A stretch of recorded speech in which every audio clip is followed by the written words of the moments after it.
Assalamualaikum warahmatullahi wabarakatuh. Perkenalkan, nama saya Maya selaku pembawa acara pada podcast kali ini.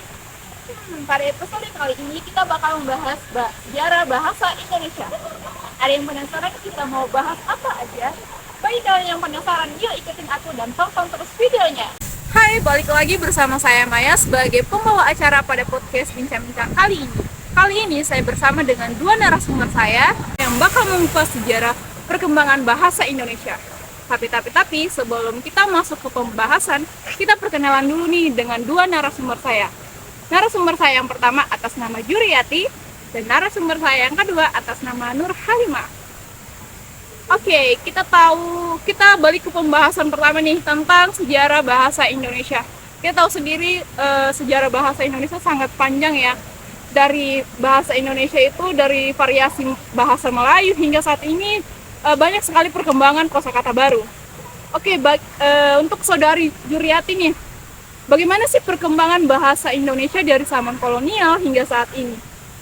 Bahasa Indonesia itu mengalami transformasi signifikan sejak zaman kolonial, dipengaruhi oleh beberapa faktor.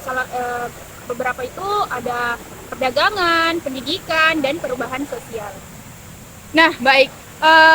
Kita tahu sendiri juga nih, bahasa Indonesia itu merupakan variasi bahasa Melayu yang sangat signifikan. Jadi, menurut saudara Halimah nih, bagaimana sih peran bahasa Melayu dalam perkembangan bahasa Indonesia?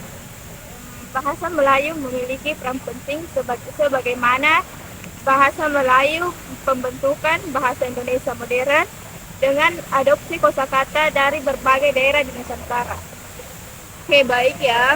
Nah, kita tahu sendiri dalam pembahasan Nur Halimah tadi, sepertinya bahasa Indonesia sendiri itu harus memiliki standarisasi agar bahasa Indonesia sendiri itu dalam konsisten dalam penggunaan tata bahasa dan ejaan. Oke. Untuk saudari Juriati nih, bagaimana sih proses standarisasi bahasa Indonesia setelah kemerdekaan?